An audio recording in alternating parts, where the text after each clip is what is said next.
तो नमस्कार भाइयों, आज हम वापस आ चुके हैं अपने chapter periodic classification of elements में। आज हम इसका लेक्चर नंबर 6 करने वाले हैं और आज हम डिस्कस करेंगे trends in modern periodic table.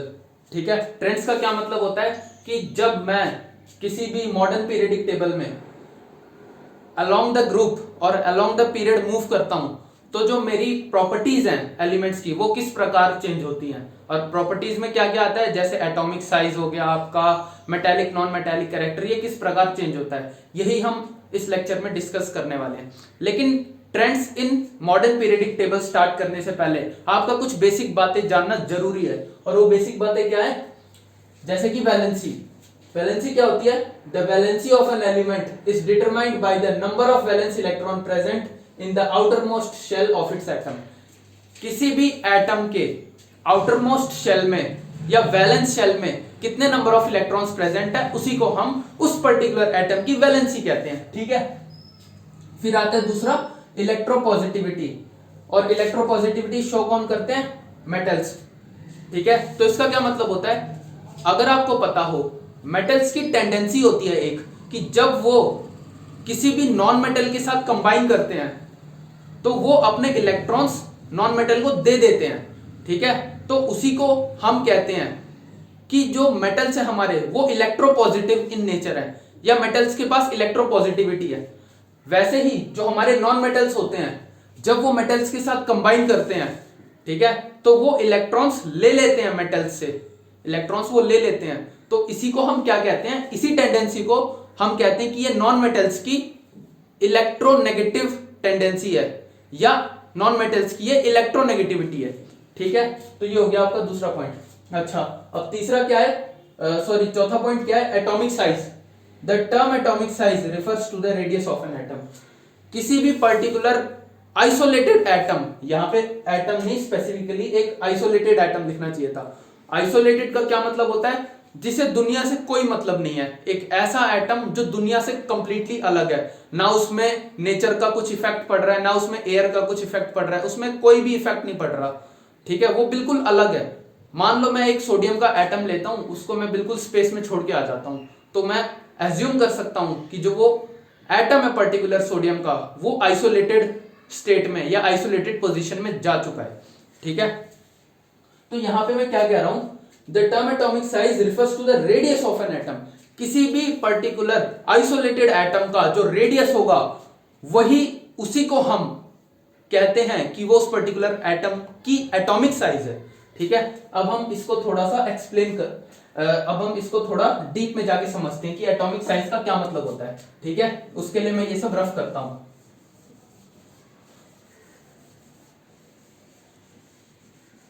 तो ध्यान से देखना आप लोग एक बार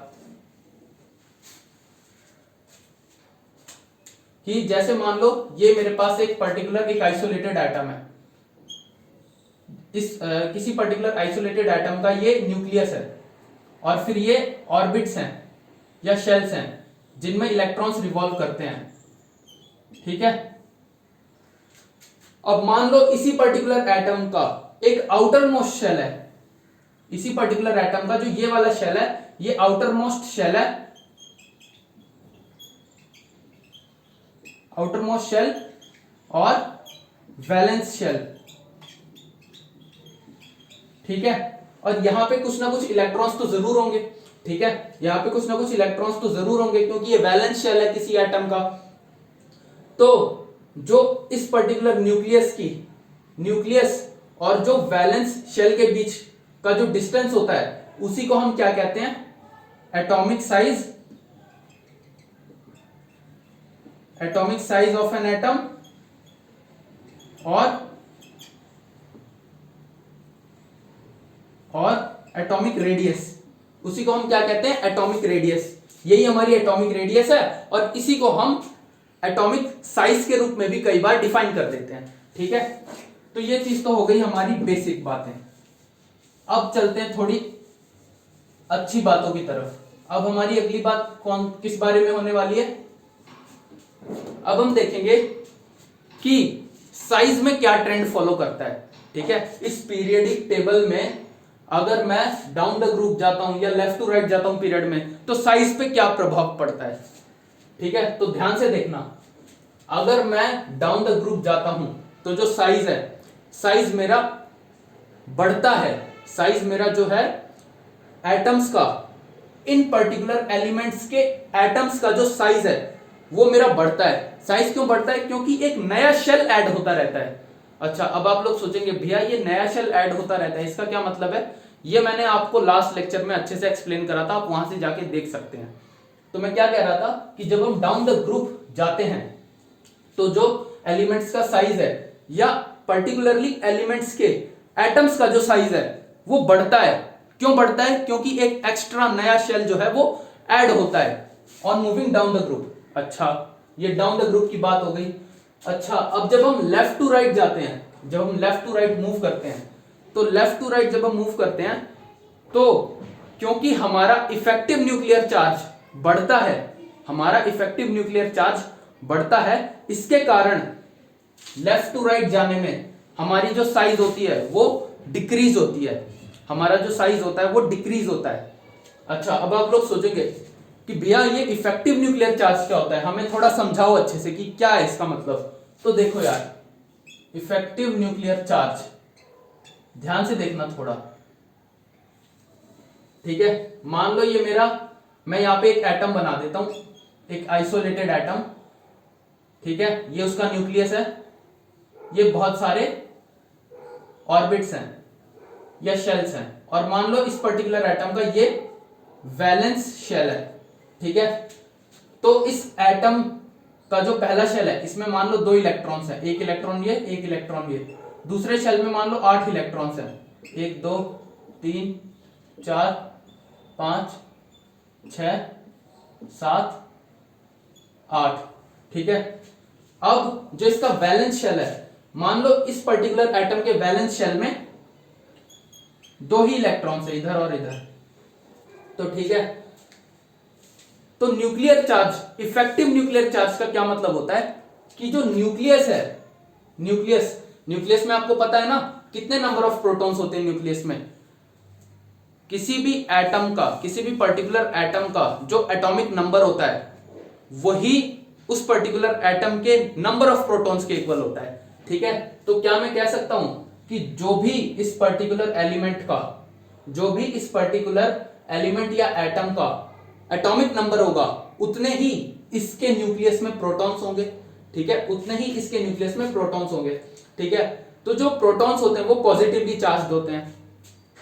तो पॉजिटिवली चार्ज्ड अगर ये प्रोटॉन्स है तो ये प्रोटॉन्स इन इलेक्ट्रॉन्स पे कितना फोर्स लगाएंगे, उसी को हम कहते हैं इफेक्टिव न्यूक्लियर चार्ज।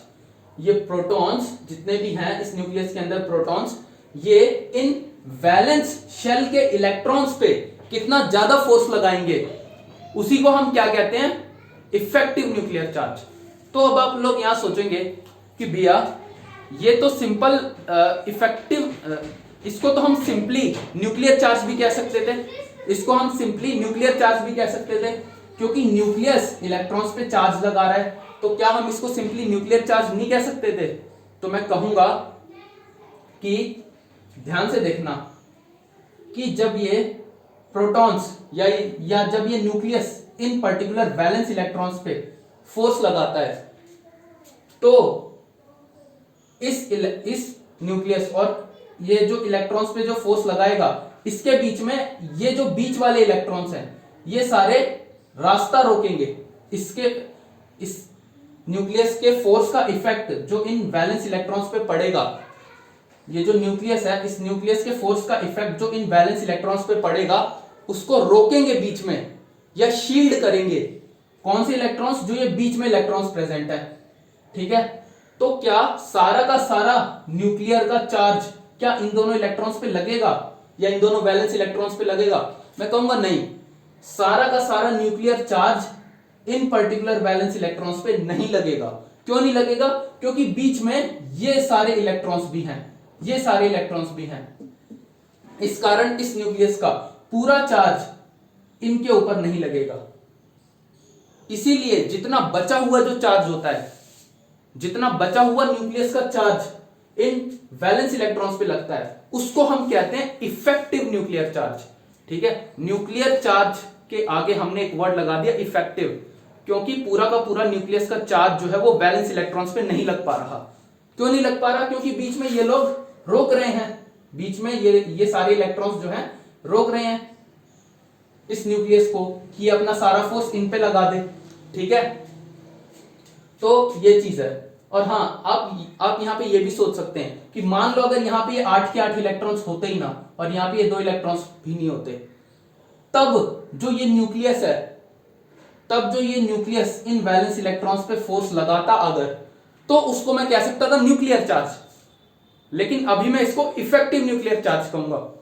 क्यों कहूंगा इफेक्टिव न्यूक्लियर चार्ज? क्योंकि बीच में ये सारे इलेक्ट्रॉन्स जो हैं वो रास्ता रोक रहे हैं, ये सारे इलेक्ट्रॉन्स जो बीच में है ये रास्ता रोक रहे हैं, इस कारण ये न्यूक्लियस अपना पूरा फोर्स इन वैलेंस इलेक्ट्रॉन्स पे नहीं लगा पा रहा। ठीक है, तो इसीलिए हम न्यूक्लियर चार्ज के आगे एक और वर्ड लगा देते हैं इफेक्टिव। इफेक्टिवली कितना न्यूक्लियर चार्ज आ रहा है वैलेंस इलेक्ट्रॉन्स पे। ठीक है, तो आशा करता हूं आप लोग इफेक्टिव न्यूक्लियर चार्ज का कंसेप्ट समझ गए होंगे। ठीक है, तो अगर आप लोग ध्यान से देखें तो मैंने क्या कहा था कि जब मैं लेफ्ट टू राइट मूव करता हूं, जब मैं लेफ्ट टू राइट मूव करता हूं तो मेरा इफेक्टिव न्यूक्लियर चार्ज जो है वो बढ़ता है। इफेक्टिव न्यूक्लियर चार्ज बढ़ता है। क्यों बढ़ता है यार? जब मैं लेफ्ट टू राइट मूव करूंगा तो मेरा एटॉमिक नंबर बढ़ेगा। लास्ट लेक्चर में हमने डिस्कस करा था, सोडियम का एटॉमिक नंबर 11, इसका 12, इसका 13, 14, 15, 16। ठीक है, एटॉमिक नंबर बढ़ेगा। और एटॉमिक नंबर किसके बराबर होता है? नंबर ऑफ प्रोटॉन्स के। अच्छा, नंबर ऑफ प्रोटॉन्स बढ़ेंगे तो क्या इफेक्टिव न्यूक्लियर चार्ज बढ़ेगा? हाँ बढ़ेगा। क्यों बढ़ेगा? क्योंकि जो प्रोटॉन्स है क्या वो न्यूक्लियस के अंदर है? मैं कहूंगा हाँ न्यूक्लियस के अंदर है प्रोटॉन्स, तभी तो इफेक्टिव न्यूक्लियर चार्ज बढ़ रहा है मेरा। ठीक है, इसीलिए मेरा इफेक्टिव न्यूक्लियर चार्ज बढ़ रहा है जब मैं लेफ्ट टू राइट जाता हूं। अच्छा, इफेक्टिव न्यूक्लियर चार्ज बढ़ने के कारण जो ये न्यूक्लियस है ये अपने वैलेंस इलेक्ट्रॉन्स को, मान लो ये इसके वैलेंस इलेक्ट्रॉन है, यहां पे बहुत सारे इलेक्ट्रॉन है ऐसे, और ये इसका एक वैलेंस इलेक्ट्रॉन है। जब इफेक्टिव न्यूक्लियर चार्ज बढ़ेगा तो जो ये न्यूक्लियस है ये अपने वैलेंस इलेक्ट्रॉन को बहुत आसानी से खींच पाएगा। तो जब ये इसको आसानी से खींचेगा अपनी तरफ तो क्या साइज डिक्रीज होगा? मैं कहूंगा हाँ डिक्रीज होगा। बिल्कुल, आप क्या देख पा रहे हैं कि मैं आपको यहां क्या समझाना चाहता हूं? साइज डिक्रीज हो रहा है ना।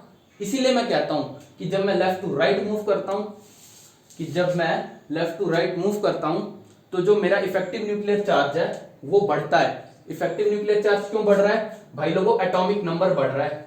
Atomic number is equals to number of protons, है ना। Atomic number is equals to number of protons, और जो नंबर ऑफ प्रोटॉन्स होते हैं वो न्यूक्लियस के अंदर होते हैं।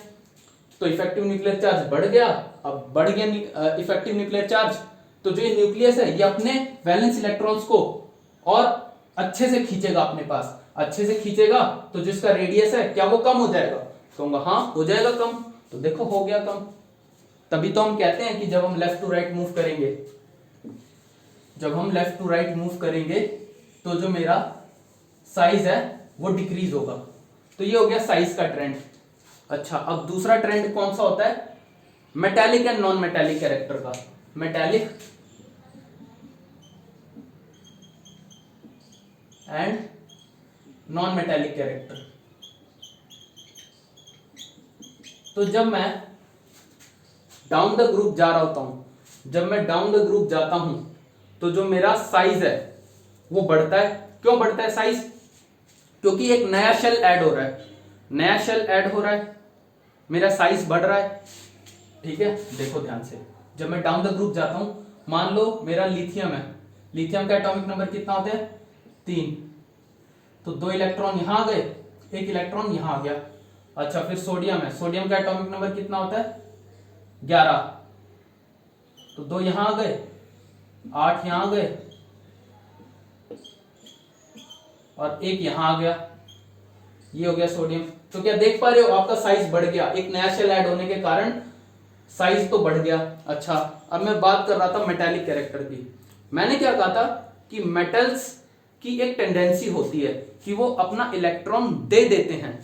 जब भी मेटल्स कंबाइन करते हैं नॉन मेटल्स के साथ तो वो अपना इलेक्ट्रॉन्स दे देते हैं नॉन मेटल्स को। इसको मैंने कहा था कि ये मेटल्स का इलेक्ट्रोपॉजिटिव नेचर है, अभी अभी मैंने डिस्कस करा था यहाँ पे, ठीक है। तो जैसे जैसे साइज बढ़ती जा रही है, एलिमेंट्स की साइज बढ़ती जा रही है, तो जो न्यूक्लियस है, न्यूक्लियस का जो इफेक्ट है वैलेंस इलेक्ट्रॉन्स पे, न्यूक्लियस का जो इफेक्ट है इन वैलेंस इलेक्ट्रॉन्स पे, वो कम होता जा रहा है, ठीक है। मान लो इस केस में देखें, लिथियम के केस में देखते हैं, तो क्योंकि वैलेंस इलेक्ट्रॉन और न्यूक्लियस काफी पास पास है, तो इस पे ज्यादा फोर्स लगाएगा, ये इसको अपने पास रखेगा। अच्छा, अब सोडियम के केस में जो मेरा न्यूक्लियस है और जो वैलेंस इलेक्ट्रॉन है वो काफी दूर दूर है, तो ये जो न्यूक्लियस है ये इस पे इतना फोर्स नहीं लगा पाएगा, ये न्यूक्लियस इस पे इतना फोर्स नहीं लगा पाएगा। इस कारण जो सोडियम है वो अपना वैलेंस इलेक्ट्रॉन आसानी से दे सकता है किसी नॉन मेटल को, ठीक है। सोडियम जो है वो अपना वैलेंस इलेक्ट्रॉन इजीली डोनेट कर सकता है या दे सकता है किसी भी नॉन मेटल को, जब वो नॉन मेटल के साथ कंबाइन करेगा, ठीक है। तो यही रीजन है कि जब मैं डाउन द ग्रुप मूव करता हूं तो जो मेरा मेटालिक कैरेक्टर होता है, तो जो मेरा मेटालिक कैरेक्टर होता है वो बढ़ जाता है। तो ऐसा हर केस में होता है, बिल्कुल इस केस में भी होगा, इस केस में भी होगा, ठीक है। तो मेरा मेटालिक कैरेक्टर बढ़ जाता है। अच्छा, अब अगर मैं बात करता हूं कि मैं पीरियड के अलोंग लेफ्ट टू राइट अगर मूव करता हूं, तो ये बात तो आपको पता है कि इफेक्टिव न्यूक्लियर चार्ज जो है वो मेरा बढ़ रहा है। अगर मैं लेफ्ट टू राइट मूव कर रहा हूं तो जो मेरा इफेक्टिव न्यूक्लियर चार्ज है वो बढ़ रहा है। क्यों बढ़ रहा है? क्योंकि एटॉमिक नंबर बढ़ रहा है।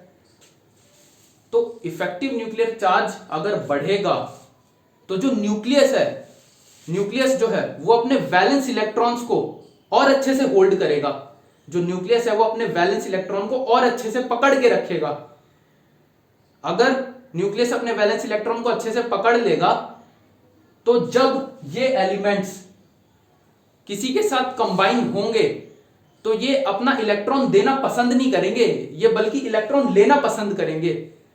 लेना क्यों पसंद करेंगे? क्योंकि इनका जो न्यूक्लियस है वो बहुत पावरफुल है, वो दूसरे के इलेक्ट्रॉन्स को भी खींच सकता है अपने पास, ठीक है। वो दूसरे एलिमेंट के इलेक्ट्रॉन को भी अपने पास खींच सकता है। अपने इलेक्ट्रॉन को तो अपने पास ही रखेगा पर दूसरे को भी खींच लेगा। इस कारण मैं कहता हूं कि जब मैं लेफ्ट टू राइट जाता हूं तो मेरा नॉन मेटालिक कैरेक्टर इंक्रीज होता है, क्योंकि मैंने अभी अभी डिस्कस करा था एक इलेक्ट्रोनेगेटिविटी का कंसेप्ट। इसका क्या मतलब होता है? नॉन मेटल्स की एक टेंडेंसी होती है कि वो इलेक्ट्रॉन्स देते नहीं, लेते हैं, ठीक है, वो इलेक्ट्रॉन्स लेते हैं। तो यहां पे भी तो कुछ वैसा ही हो रहा है। इफेक्टिव न्यूक्लियर चार्ज बढ़ने के कारण जो न्यूक्लियस है अपने वैलेंस इलेक्ट्रॉन्स को अच्छे से होल्ड कर पा रहा है, अच्छे से होल्ड कर रहा है, तो वो अपने इलेक्ट्रॉन्स को बाहर ही नहीं जाने दे रहा। इलेक्ट्रॉन्स को बाहर नहीं जाने दे रहा तो मतलब क्या हो गया? नॉन मेटालिक कैरेक्टर बढ़ गया ना, ठीक है, नॉन मेटालिक कैरेक्टर बढ़ गया ना।